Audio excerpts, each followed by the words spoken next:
We are here on a Victory Monday. That's right. You heard us right, Eagles fans.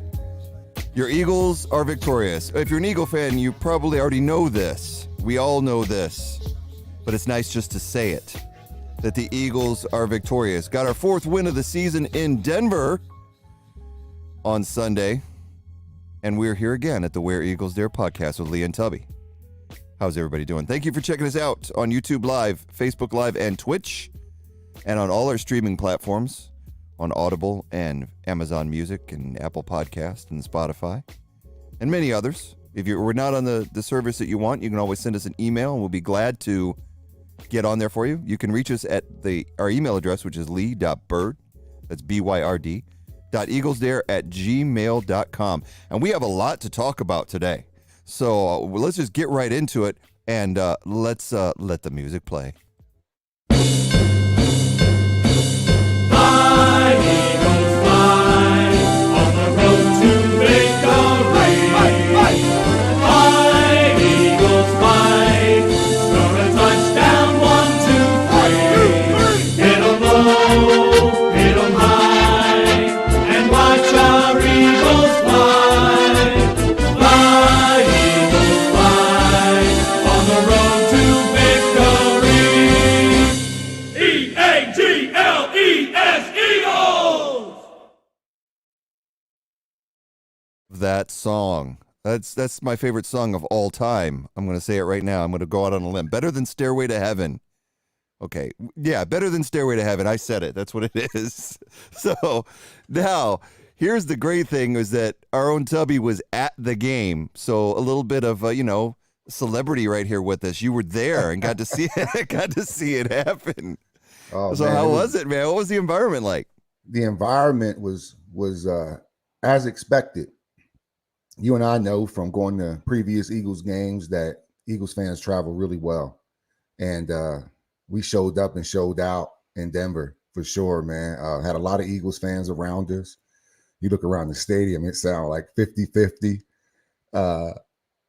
Yeah, you really felt like, for every, one or two Broncos fans, it felt, I don't know, it felt 50-50. We had a lot of Eagles Nice. fans around us. It was a good atmosphere. Denver, always has really great fans. So it's never a lot of hoopla there. It's always a good atmosphere, good environment. Similar to Indy, when we went to Indy, just real cool That's cool. fans. And then Detroit, it was just, I don't think but Indy, just a few games we went to, man. Same thing, man. Eagles fans travel really well. My brother told me the same thing when he went to the Raiders game early this year. Even in Vegas, you can see him at the hotel. So great atmosphere, and it's even better to walk out of there with a win for sure. And hear our own fight song in their stadium, because you best believe the Eagles fans some fire, Eagles fly. That's awesome. Yeah, I would think so. I would probably have it on my phone to hold up into the air and play as loud as I could for all the fellow Eagle fans around me. I tell you what. You know what? They do travel really well. I remember the year of the Super Bowl when San Diego was moving from San Diego to L.A., but they had to finish out, and they were in that little ass stadium that they were in, and all the Eagles fans showed up for that away game against the Chargers, and they were just drowned out. It was a sea of green in San Diego, and it was humiliating. I remember watching that, and one of the fans actually got up and said, I can't even sit in my seat because I'm surrounded by Eagle fans and they won't shut up. He goes, I had to come up here he had to go up to the platform area. It's crazy. But yeah, so that's great to hear. When we went to the concession stand, that was one of the things the lady said to us. She was like, why are y'all so loud? Why are the Eagles fans so loud? It's like, hey, it's the Eagles fans. Yeah, we just feel the spirit. That's all it is. It is. And then, yeah, we felt good about this game when we talked about it last week. Coming off the Chargers loss, we knew that Jonathan Gannon had to do something better. We knew the offense was getting on the right track. The offense has been humming now 3 weeks in a row. The Jalen Hurts has been, he's starting to fall into his own. He's starting to come into his own as a quarterback. Running game going. They showed a stat that the Eagles have run for almost as many yards in the last 3 games as they have in the first 6. Coming into the Denver game.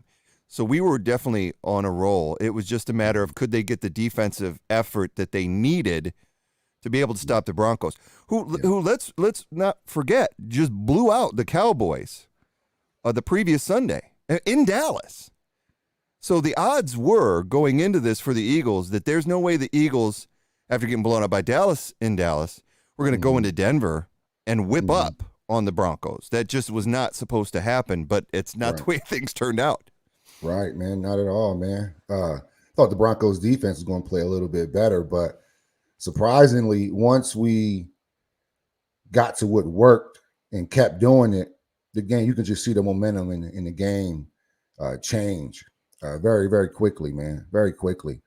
I mean, that first half, I mean, it was damn near perfect except for one drive. It was damn near, I mean, you're going to, we didn't get a touchdown every drive, but to get points 4 out of 5 possessions in the first half was just incredible. Just to get points, man. Every time except one time you touch the ball. So, and one of those is I don't want to get too far ahead of the game, but it was a good atmosphere, man. Really good to get that win. And yeah, man, just jumping right into it, man. Looking at the keys from last week. That's one of my old nicknames from a friend of mine, Tubby Case, just told me that I am hot, so I appreciate that. And he also added he's a Cowboys fan, so he also added a how about them Cowboys. So I'll give you the little bit of a they whooped up on Atlanta. They did this week. But looking at the keys that we had, start Howard, didn't start Howard, but he was a main, when he had the ball, he was our featured runner like he should. It did do that. Get to Teddy. I don't think we got to him too early and often, but we put enough pressure on him to make him really uncomfortable. And we did get a few sacks on him when we needed to.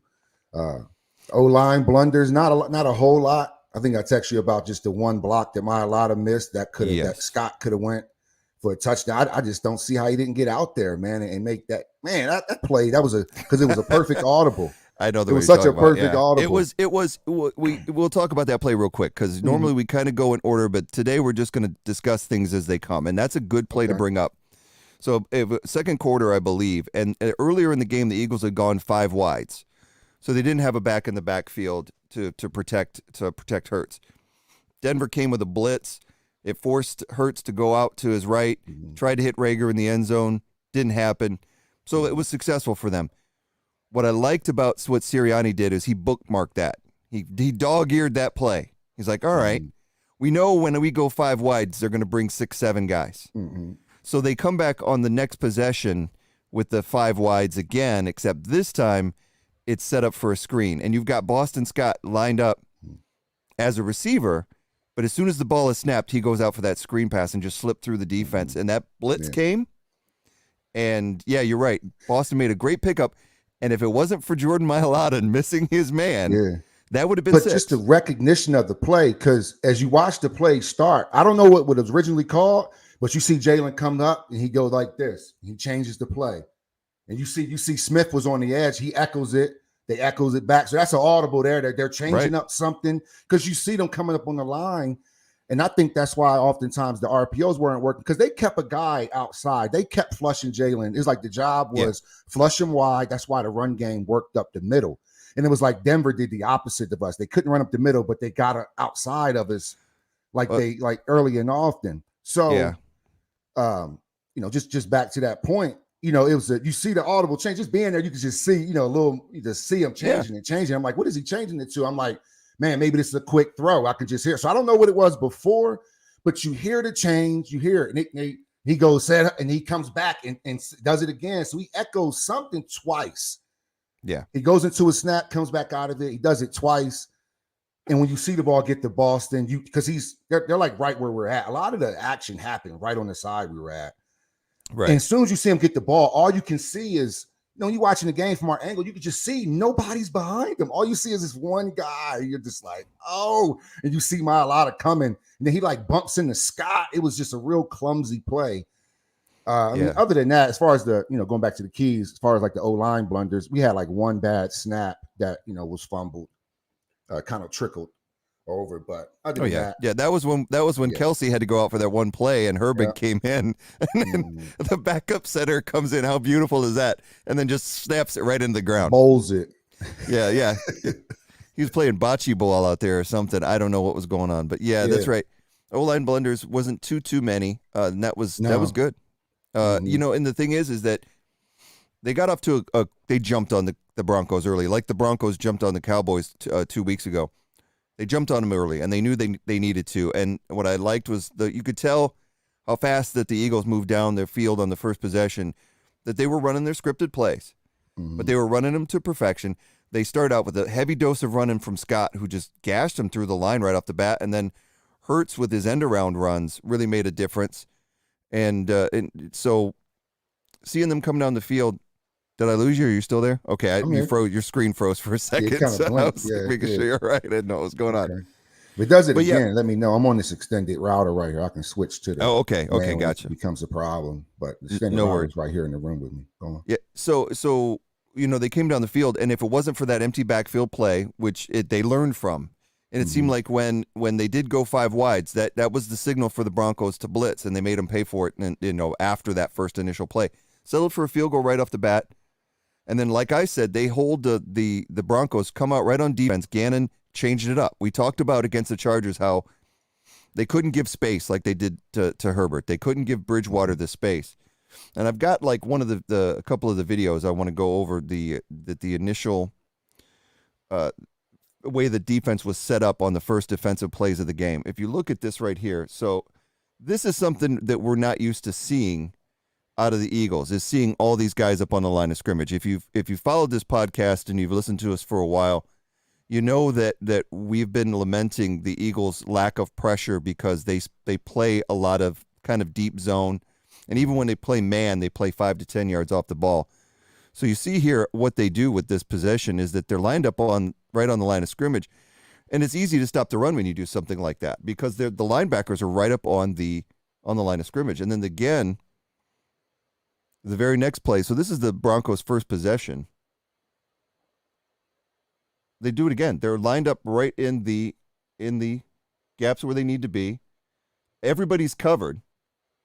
And then they stop the play down here, which was a drop. So I was really impressed right off the bat compared to what we've seen out of the Eagles' original possessions to see them come out like that and actually look like they did against the Lions. Now, granted, the Lions were 0-7, but hey, Lions just tied the Steelers, so the Eagles are at least better than them.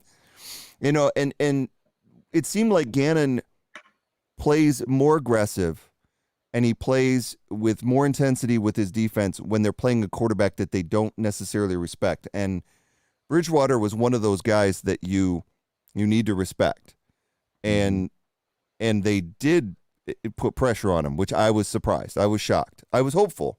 That's why I picked the Eagles to win this game, is because I thought Gannon would do this, and it made a big difference. So the Eagles get the ball back right after that 3-and-out for the Broncos, and they bring it right down the field. Of course, we lose our tight end to a nasty hit, and this is one thing, I do have this video of the hit that Goddard got on that second possession.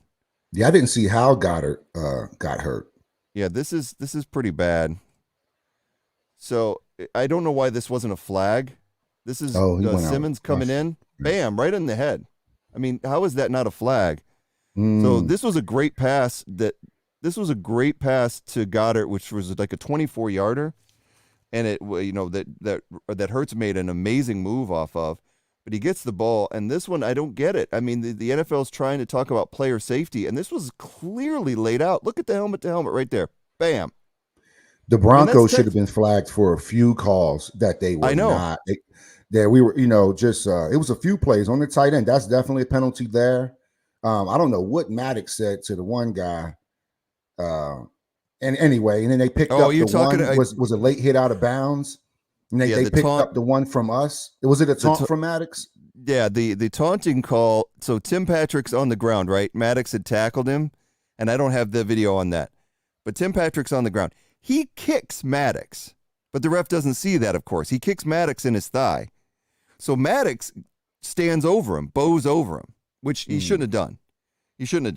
But somebody just kicked you in the leg. So all Maddox was doing was like, what do you think you're doing? As soon as he did that, flag goes up.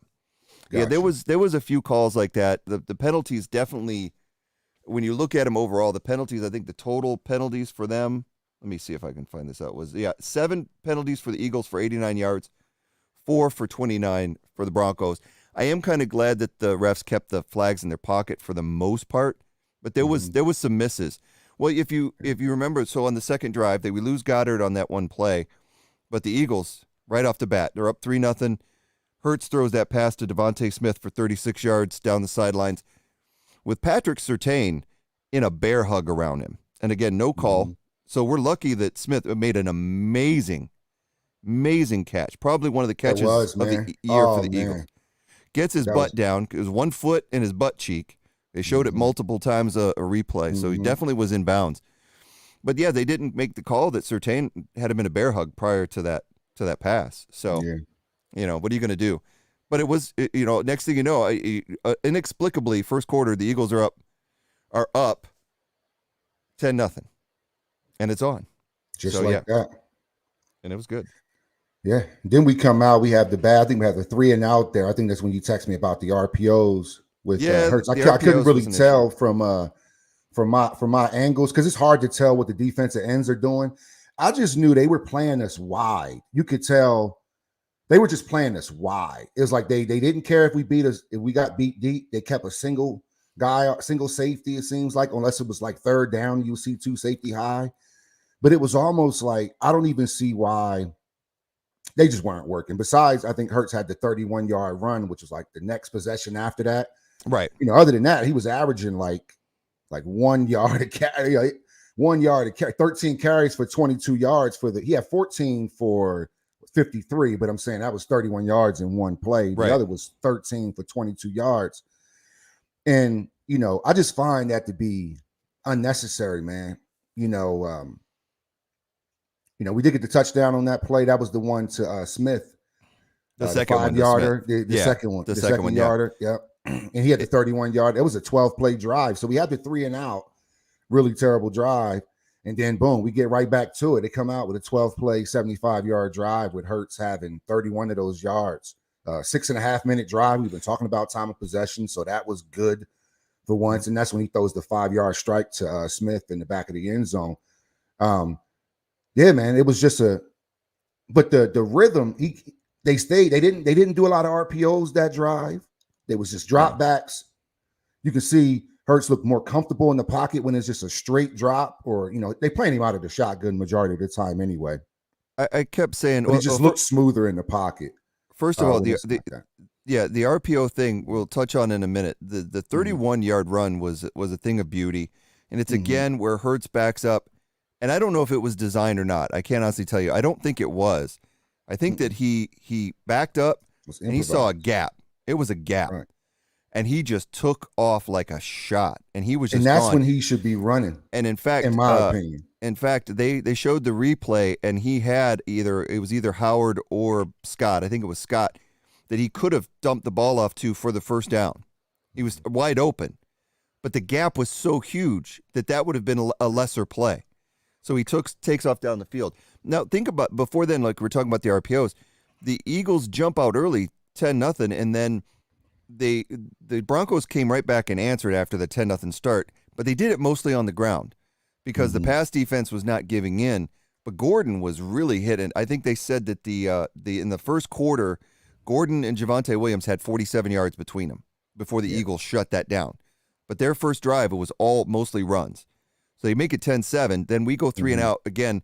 3 and out because of the RPOs. I'm not. We've watched it all year, and I'm kind of up and down on how I feel about the RPOs. I don't think, like you said, I don't think Hurts is as comfortable with an RPO offense. He's not that type of quarterback because how many times when he's running the RPO does he do the P in the RPO, the pass? Because it's supposed to be a run-pass option. But we always see it where it's either the running back gets the ball or he runs the ball. We don't really see the pass part. So it's really just an RO. It's just a run option. That's an incredible point. And it brings me to this point. A lot of quarterbacks run RPOs in the league. A lot of them. Patrick Mahomes, I'm going to give you a perfect example. Patrick Mahomes running RPO. Patrick Mahomes did not have one rushing yard or an attempt in that game against the Raiders, and he ran RPOs. We have Jalen Hurts running RPOs, but they're not really pass options. They're just, and got 2 points to make. When I seen Jalen Hurts, I was like, oh, he's bigger than I thought. Pause. He's bigger than I thought. Like this is so I see why they want to run him so much because he's bigger than Howard. He's a big quarterback, man. He's not that tall, but he doesn't look short either. Like he looks taller than I thought, and he's wide. I mean, he's just I was like, man, you can see why they want to have the ball in his hands a lot. You can just tell. But the point I'm making, no quarterback in the NFL on Sunday had more than 5 carries. Jalen Hurts has 14 carries. You're asking your quarterback you are pre-scripting your quarterback to take 15 to 20 hits a game. Yeah. 15 to 20 hits a game. Times that by 17 games, if you will. You're looking for Jalen Hurts is the only quarterback in the NFL that is looking to get 15 to 20 hits per game. Yeah. Teddy ain't run the ball one time. No. Teddy ain't run the ball one time. Teddy's on a little bit older legs, but yeah, but I get running the ball. No. Not running the ball. And that's he's still running RPOs. outside of like a Kyler Murray and Lamar Jackson, Right. that they're the guys that do those designed runs like Jalen does. And they did mention a stat. Hurts is the first player this season, and it's I think the 8th all time to have 2,000 yards passing and 500 yards rushing in the first 10 games of a season. Only 8 players have ever done that, and Jalen Hurts has now reached that mark. Which 500 yards rushing, it goes into that overall total stats because that's part of his play. If he throws for 200 yards a game and rushes for 50 to 70, that's a great day for us. Right. And he's a Quez Watkins drop from having that 200 plus. Yeah. He's a Quez Watkins drop from having 200 plus. It would have been 210 plus. That was a 34-yard pass. That was a so I have a lot of concerns just overall, and I saw listened to an interview with Hurts after the game, and he was talking about that him and Nick is getting better with their communication. Remember I mentioned earlier in the year how Hurts wouldn't even go to the side. He just took his helmet off and he stayed on the other side of the sideline. But you can see their rapport is a little bit better. I think it did help. I'm just put it out there the last, the last 2 games, but before this game, we played, teams that were poor against the run. So it helped us establish this new identity. With Sanders going down, Howard coming off the practice squad, it was like it was all meant to happen for us to maybe switch our identity. Because I just don't like Hurts, man, getting hit 15 to 20 times a game. I really did. I just looked at every quarterback. Even Lamar ran the ball 9 times, and to Jalen's 14. And we know Lamar has designed runs, just designed runs. And he's the most special player in football, right? When it comes to that. So you're okay with that because he can go for 70. Hurts is not going to bust it for 70 on off. He'll get you for 20, get you for 30. He's a big back. Right. He's a big back. When you see him, he's about 230. I know he's listed at 223. That's probably in OTAs when they coming in great shape. But he's a big back, man. His shoulders wide. He's huge. Yeah. So you see, even the open field, even that 31-yard play, he could have took that one to the house. He's one stiff arm from going to the house on that. But so I do have a concern, man. I do like the fact that they've dropped his average of passing attempts from 35 way down. Yeah. And we're getting in more designed runs, which is what we've been asking for. So I will tip my hat to Sirianni on that for sure. Just getting those switching and getting 15 less passing dropbacks, passing attempts on Hurts and switching it, disseminating that to Boston Scott and Jordan Howard. But I just don't like I just don't like Hurts getting hit 15 to 20 times a game. He's going to get hurt, man. Yeah, we just don't want that. It. I mean, it happened. We saw it happen with Wentz, and it changed his whole career.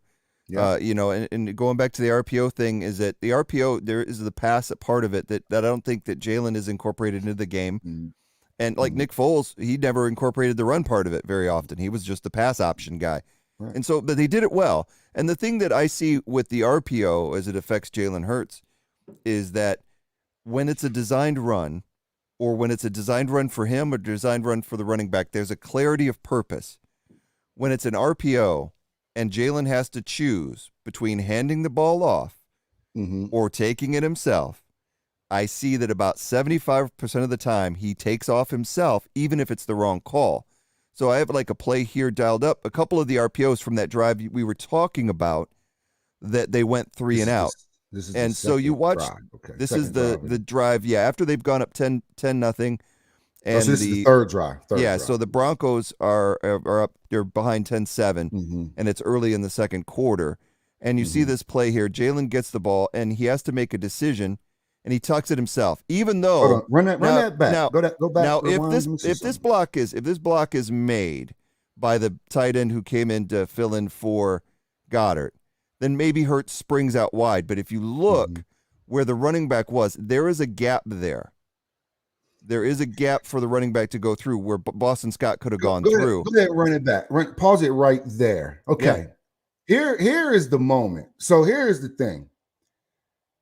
See, Jalen isn't paying attention to where the that would be where the end is. Right?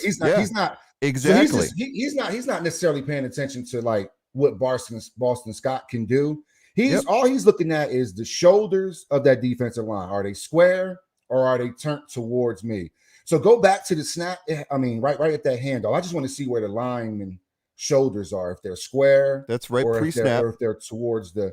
And there's pre-snap, and then he comes in right here. Yep. So right here, he's got right the here. corner. You want to hand it off. You want to hand it off because his shoulders are square. But all I'm saying that he doesn't. So it is a bad, but it's not. I think from a fan perspective, we look at like what Scott could have done, but the quarterback isn't looking at that. No. It is a bad read. Like it's just a bad read in general, but he can't see that Boston has that hole there. He's not even looking at that hole. Well, right. It's the defensive end right. shoulders. So you're exactly right. So I think that's how sometimes it could be, a bit of hindsight, but it was a bad read because you see the linebackers. But that's why I said they also played him really wide, so that he should have just given that ball to Scott anyway because he was already playing them so far wide. 53. I mean, think about how much faster than 53 you would have to be to even get around him. Right. And that's the standard for an RPO is that you hand it off if you're not going to be able to make the play. But I think that Hurts, I've texted you several times during the game that RPOs I don't necessarily think are his thing. He plays so much better when they're not doing that kind of play calling. Right. So designated runs, designated passes. Yeah. So I just one more because definitely because this is a victory. So we don't want to rag on the team, although they want to talk about the good things they did. But I did notice them trying these RPOs in the game, and it's something that we have to look at going forward. So, again, same situation. This is 2nd and 8, same drive. He goes for the RPO, and he tucks out again. So you see the guy on him. Now he runs this one for about 6 yards. He got lucky that he got on the outside, but, again, he's doing too much in that type of situation. Because if you go back to if you go back here, there's a big hole there for Scott. I know he's not looking that necessarily, but he doesn't he's got right here is when he gets ready to hand the ball off. It's the same situation. It's the very next play. So he has a chance to make up for it, and yet he still doesn't hand the ball off. And it could have been for a big run. It's don't want to rag on him. You see how that linebacker is still so wide out there? Yeah. I just think the play call, it's a bad play call based off of how they're even lined up in general. So I think, in those plays, you've been better off, definitely. If they're playing you so wide in general, you might as well just hand the ball off. Right. Because the run game was working up the middle. But and just to like those points, like the versus Jalen's completing when it's just a regular play action, not RPO, just play action. He's completing 83% of his passes. So it's when the RPOs, when he does pass it out of the RPOs, is when he's getting in trouble. It's been like the last 2 weeks he's been like that. Not over the season, but since the run game has been working. The point I'm making is since we've had more designated runs and less RPOs on play actions, he's been 83% over the past 3 weeks. And I don't know what he did last night, but you see something there. Those are the numbers there. And in the red zone, Jalen, he's 5th overall accuracy wise in the NFL in red zones. So it's something between the 20 and the 20. It's when we need to figure out some level of consistency, right? Because he's been shown, like I said, 5th in the league accuracy wise in the red zone. So it's something there, but I think we need to go to more designated runs and designated passes. So 16 to 23 for 178 was his passing numbers, but that doesn't focus on the fact that he also had 14 carries for 53 yards. Mhm. and that our run game was completely dominant. But Oh yeah, Howard had so 83, right, yeah, exactly. Howard had 83 and Scott had 81, which is 81. I mean, yeah, both of our lead backs had over 80 yards, which is, yeah, you can't ask for more than that. So I'm going to back up a little bit and not talk about the negative, because the only reason we brought that up with the RPO thing is that the Eagles jump up early 10-0, and they're not doing RPOs. And then they get into this kind of rhythm where they fall back on their laurels, like what they've been doing in spring practice and what they were trying to come out with at the beginning of the season. Stuff that doesn't work, like that stupid speed option that they tried again in this game right. with Gainwell, and it doesn't work. So throw that It doesn't. play out of the playbook. Just tear it out, rip it up right now, because you've tried to run it 5 times this season and it never works. So after that, though, they get into a position where Denver ties it up 10-10, and then they have the nice drive coming down to the end of the second half, where what I loved about this the drive before the end of the second half, which had the 5-yarder to Devontae Smith, was the variation of plays. The 31-yard run by Hurts where he just takes off, the play to Boston Scott. You just had, and then you had the play to Quez Watkins for the first down, and then the play to the backup tight end who was our backup tight end that came Stoll. I couldn't think of his name. So we had the play to the backup tight end Stoll that came in for Goddard that got him down to the 5-yard line. Huge catch. It was what the Eagles do best. And so I think Sirianni, they had peaks and valleys in this game.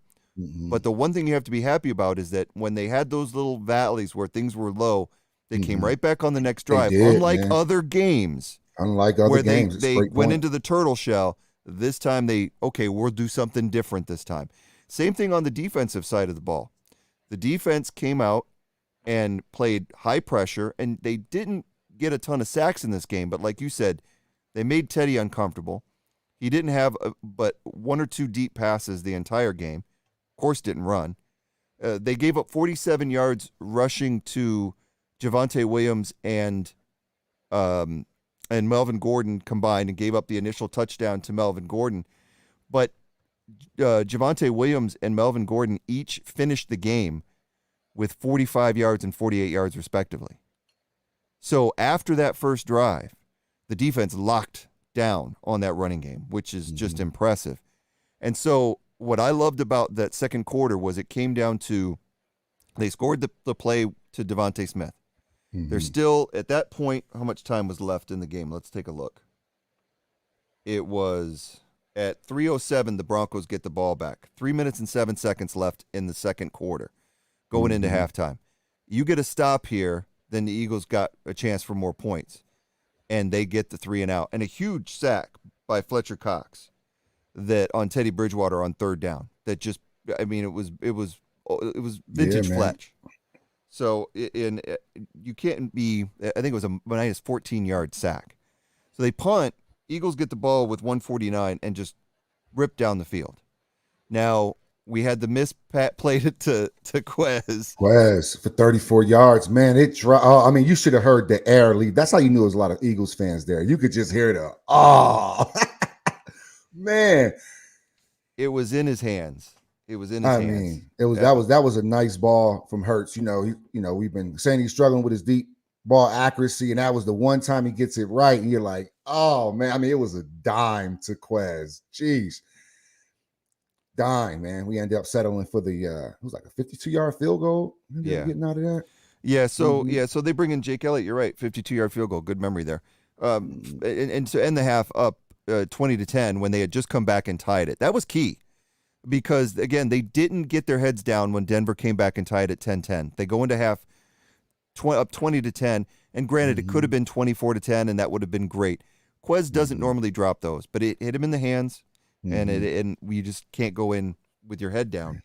Yeah. The third quarter, to me, was probably the most stressful. I think my wife left the room in the third quarter. It was, man.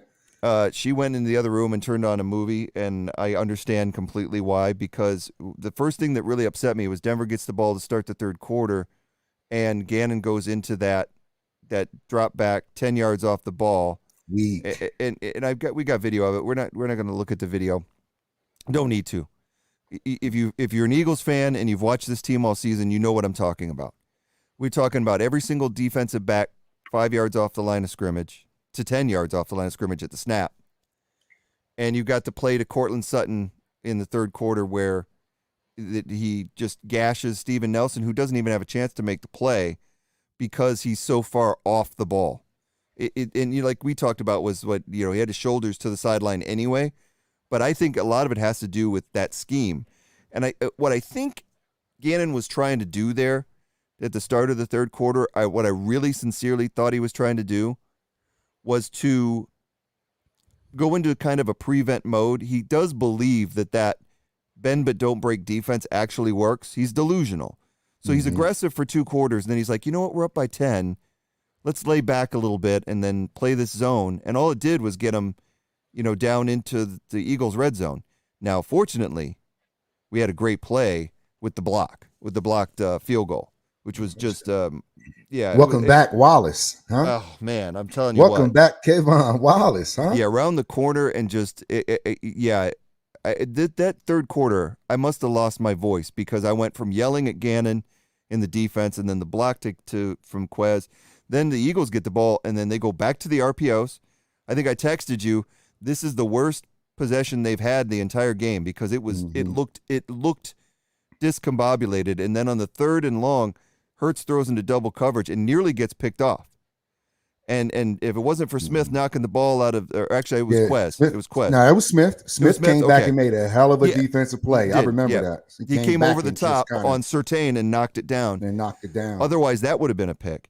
And so the Denver gets the ball back in good field position, comes down the field, and then this time they do get a field goal out of it.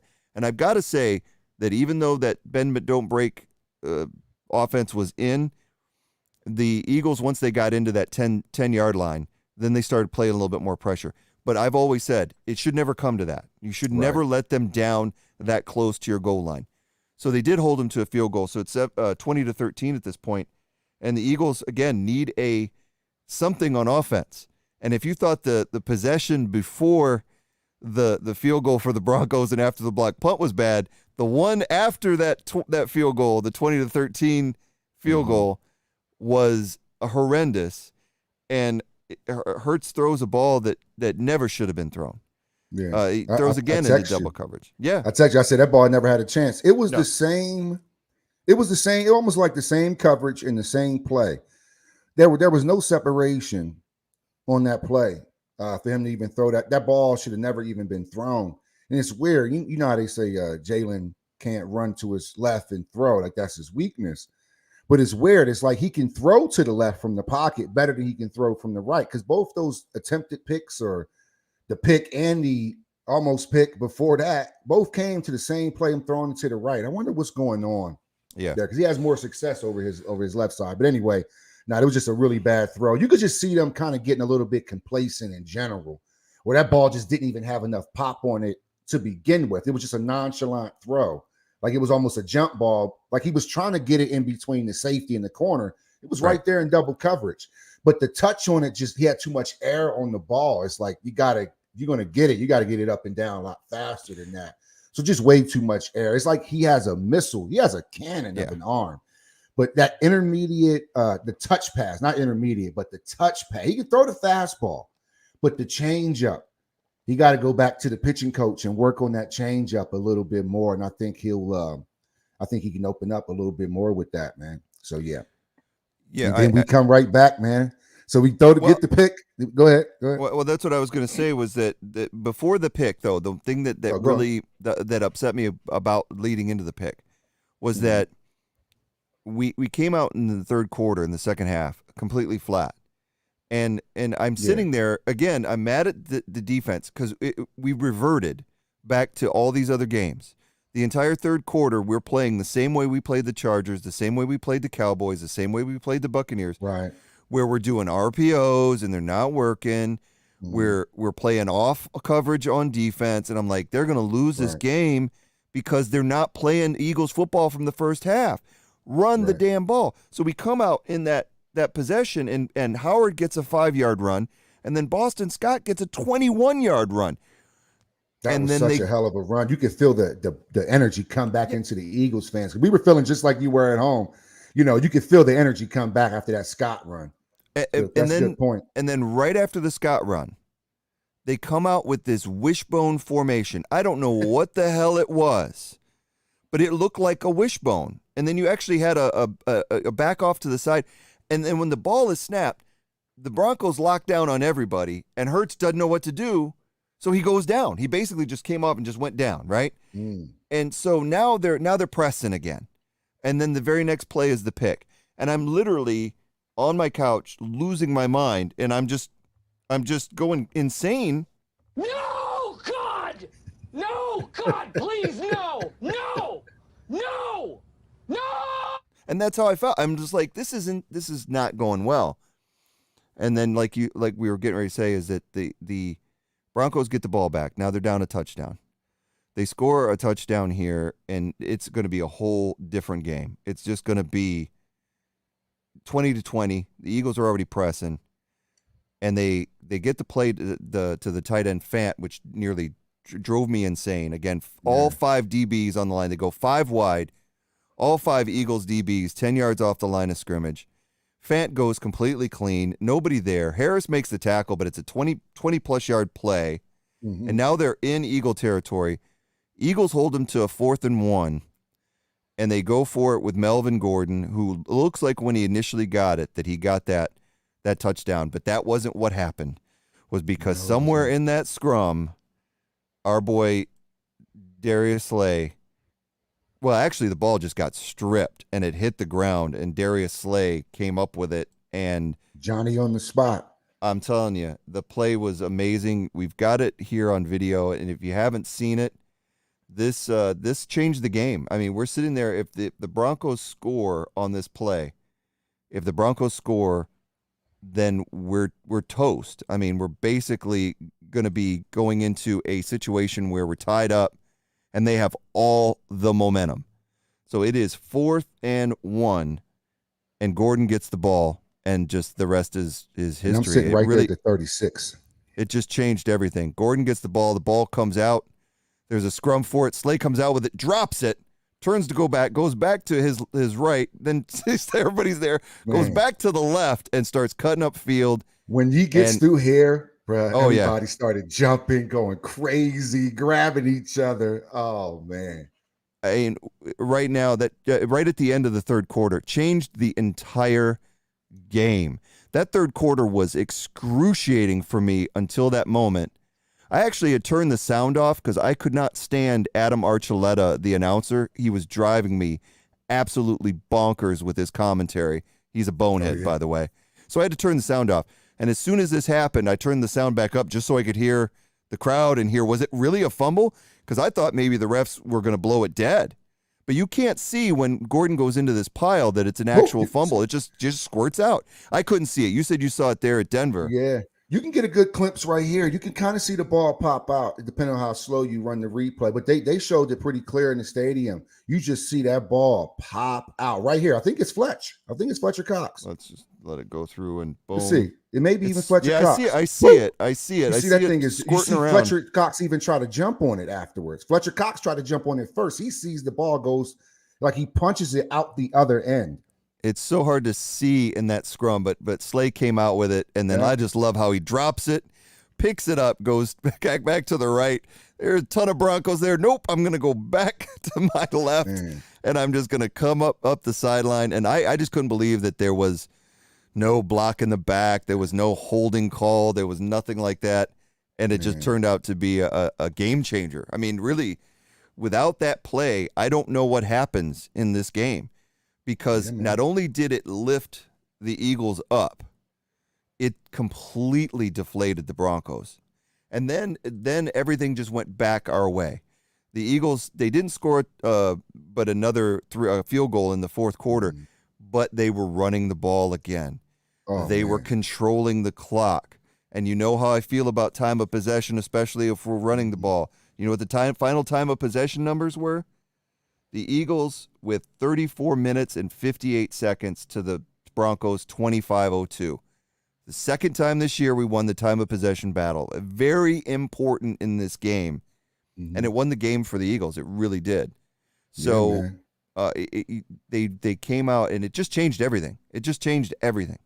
Yeah, So man. I think we've played to our strengths the past 3 games with the running game. Even if we lost, he's 2-1 basically since Howard has been our featured back, if you will.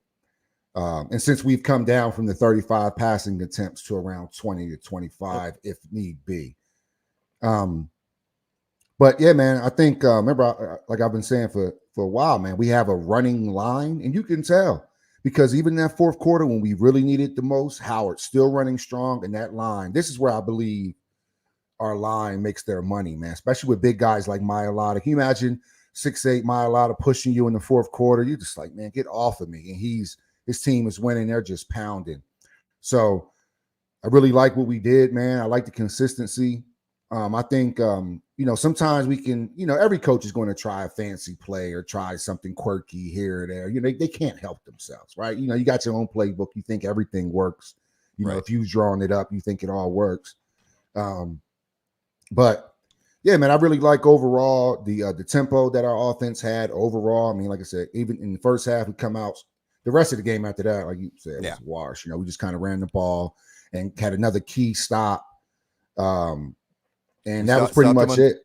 Stopped him fourth down on the 7-yard line at the end of the game, which again at that point it wouldn't have changed the outcome because at that point the Eagles were way up. It could have if they got an onside kick and all that stuff. It was right near the end of the game. But then the Eagles came down and got the first downs necessary to be able to kill the clock, which is what you want to see. Right. What I like about this team right now is if we get Sanders back, and he's slated to be back week 11, so I don't know. We'll see. Sanders, Howard, Scott. You see Gainwell's not getting near the playing time he did before. Right. You throw Sanders into the mix with this team. You get Brandon Brooks back on the line off of injured reserve with this team, especially at the upcoming schedule we got. We start playing defense like they did in this game. Because we've talked about the weaknesses, but that was all really the third quarter. Some of the stuff with the RPOs, like you said, it's really just them kind of reverting to their old scheme. When the Eagles played like they can play, they were dominant in this game. No one could deny it. If you listen to the announcers talking about it, you listen to the guys in the studio talking about it, it was what we're not used to except for maybe the Lions game, and that you can't hold credit with that because that's the team that has not won all season. To see them go on the road with a team that's 5-4 that had just beat down the Cowboys, you can't say enough about what this performance means going forward. And if they get these key components back of these injured players, it could make a big difference. So, I think that, the rest of the game, like I said, was kind of the fourth quarter just kind of changed hands, but it was very it was very uplifting to see at the end. And no matter what stress I went through in the third quarter, it was great. The Slay play just made it all worth it. And then I went to bed smiling. So we got our meme of the week this week, and this is so appropriate for watch that game. Now, this what cracks me up. The meme is Elaine from Seinfeld. She got an Eagles hat on, and it says Philadelphia fans after witnessing a stress-free game, and then the caption reads laughing nervously. What the fuck? Now, I'll say it was not a stress-free game for me. I don't know about you in the stands. That third quarter was a little stressful. The Slay play let the pressure off a lot. I never felt like the Eagles were going to lose the game. I just felt like we were in an unnecessary fight. I felt like we started doing unnecessary things on the offense, just running really bad plays, bad execution, just kind of shooting ourselves in the foot when we already been running the ball really well, especially between the tackles. Things weren't working too well on the outside with the run game, but through the tackles, man, I mean, you could just see them getting to that second level quickly. Scott and Howard, you could just see them getting to that second level. Really deflating the Broncos defense, man. Really deflating them, man. Really, it's an impressive win, come on the road. I mean, we've won all our games on the road. So to come on the road and having, the Broncos were one win away from being number one in the AFC West. They win this game, they go to the top of the AFC West. So, every time we get a win, we got to pat ourselves on the shoulder too. Like you say, this is a good game. They was a 5-4 team. They had just whooped the Cowboys. So, We got a team that just went to Dallas and beat them. They win this game, they go to the top of their division. Just because we came in 3-6, it's a good win for us. It's a good win for us. We have to be. This is a respectable win. We rushed for over 212 yards, 200 plus yards on this team that only allowed 50 yards to Zeke last week. Right. You know what I'm saying? And Howard comes off the practice squads and goes for 80. And Dallas is supposed to have the better squad. So when you look at the comparisons, you got to give the Eagles their props, man. Fly equals fly. Let's go. Exactly. And credit to that meme is from guys at A2D Radio. I've been following them on Facebook. They do a lot of Philly podcasts like ourselves, and they crack me up, and they're always coming up with stuff like that. So until they tell me to cease and desist from using their stuff, I'm going to keep using it because they put some of the greatest stuff on Facebook and in the podcast world. But you're right. We had the little bit of the typical, or at least me, typical little bit of negativity that I put out there, but I only do it because I care. I think the Eagles fans get a rep for being negative, but the reason that we're so negative is because we're so passionate. And so even in a big win like this, we're going to see where the weaknesses will lie and that we hope that they fix going into the next game, because we always just want them to do better. I'd love it if they scored a touchdown in every possession, but I know that can't be the case. With this game, I can't complain about too much. Yeah, there were a couple of 3-and-out plays. But like we said earlier, when they had those, they came back the next drive and they put something together, and it made a big, big difference. Same thing on the defensive side of the ball. Ragged them a little bit for them playing on the zone. But that first half, to only give up 10 points to the Broncos was huge, especially after what they did to Dallas and what they've been doing this season. So I will give Gannon credit for that first half, and I'm hoping that going forward that's what we're going to see is that and type that of was Jonathan the balance. Gannon. That's the balance we were looking for, man. Exactly. Our team, the offense not being on the field all game and the defense not being on the field all game. The offense having those constant 10-play drives really helped the defense. We've said it, I think, just about every week. Even in our wins, we can't wait to see that total team victory. And Detroit doesn't count unless you're the Steelers and you tie them 16-16. But anyway, Detroit doesn't count. We wanted to see against a good team. The offense play great and the defense play great. And that's what we saw on Sunday. So now they are 4-6, and we got an upcoming game we're going to talk about when are we doing this? We're doing this one on Wednesday, right? Wednesday live, or do you have something going on? I just want to make sure we got to get the schedule lined up. No, so we can let everybody know that wants I'm good to go. I'm good to go on Wednesday. So on Wednesday at 7:00, we are going to discuss the upcoming game, and it's going to be at home. Will the Eagles get their first victory at home, which they have yet to win at home? All 4 wins have been on the road.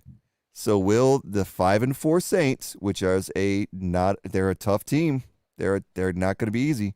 They took the Tennessee Titans, who are 8-2, to the wire this past Sunday.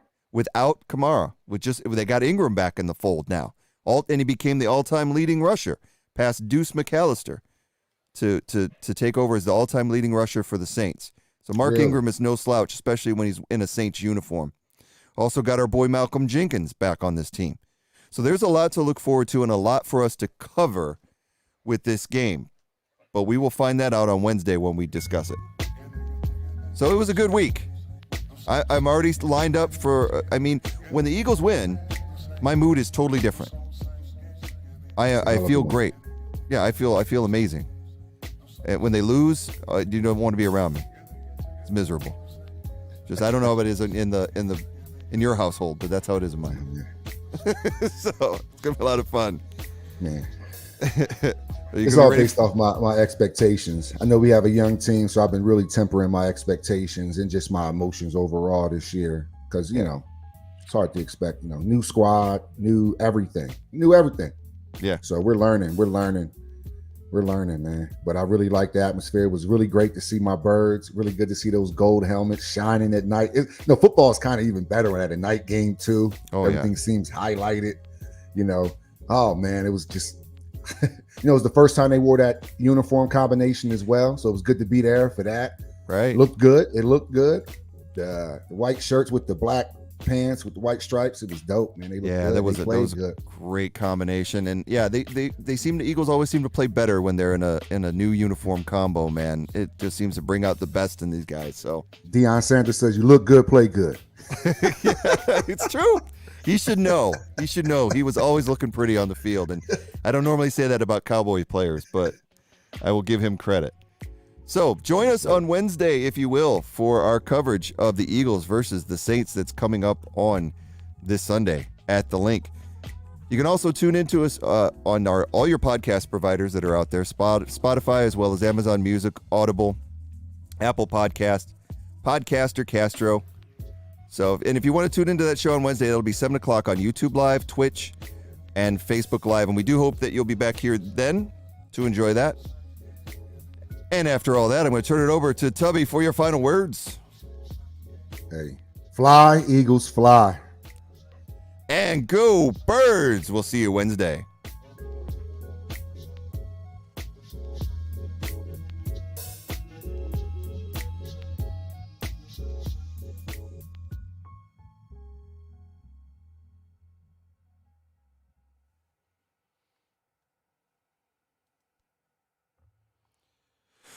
Do. I never noticed that my soundboard actually shows me how much time is left on the display. I never noticed it on the song, on the track. It was I still had like 30 seconds before the song went off. So I was like, oh, cool. I know that. Now I know. I usually rush it when I've had the music going for a while. Because I've never looked over and saw the meter. So that's kind of cool. Oh well. So I cut off the hell to the gnaw thing just because of time. We'd spent so much time talking about the other stuff. So I mean, put that in on Wednesday. We'll see. And the sound wasn't working, so it was irrelevant. As far as it just made sense just to move on. That's right. That was the TikTok thing. Oh, hey, we're still live. I clicked the end broadcast. Hey, so this is bonus coverage. Bonus. So I clicked on end broadcast and it didn't cut out. So now let me click it again. So yeah, so goodbye. Here, now we're definitely going to be gone.